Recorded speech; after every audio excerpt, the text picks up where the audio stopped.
Disturbing Fan Theories, Part 7. For decades, people have theorized that the kids show Caillou is about a young boy who died from cancer. This is why Caillou has a bald head, a very small frame, and is always whining as if he's in pain. He constantly acts like a brat right in front of his parents and always seems to get away with it because they're sympathetic to his illness. Every episode also starts out with Granny telling Rosie a story about her brother Caillou, because according to the theory, he passed away before Rosie was old enough to develop lasting memories of him. So the entire show is centered around Grandma filling Rosie in on her deceased brother.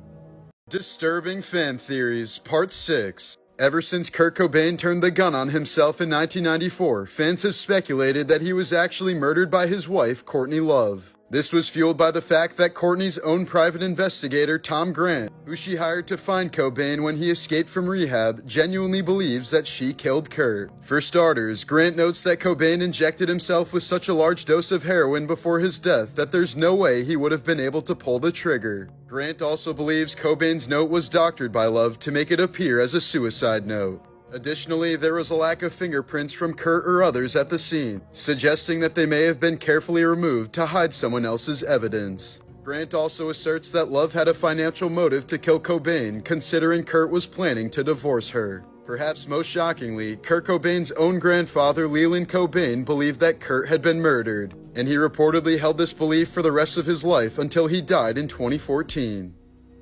Disturbing Fan Theories, Part 1. Drake and Josh came to an abrupt end because Crazy Steve murdered Josh along with his parents and kidnapped Megan. He then fled with her to Seattle, changed their identities, and gave her Stockholm Syndrome, while brainwashing her into believing that they were siblings and their father was lost at sea. Crazy Steve was only crazy as a result of years of being neglected by his own family, but Carly helped fill in this void, allowing Steve to act far more sane while reigniting his passion for art. Crazy Steve also attempted to murder Drake and he survived, but suffered from serious brain damage and amnesia as a result of the attack. This is why when Drake visits Carly in iCarly, he asks her, "Where's Josh? Where's Mom and Dad?" Carly triggered the memory of his family, but he couldn't remember what happened to them. Eventually, someone recognizes Carly from her web show, finally prompting the arrest of mass murderer Crazy Steve. This is why Crazy Steve can be seen in a mental asylum in the iCarly spin-off Sam and Cat.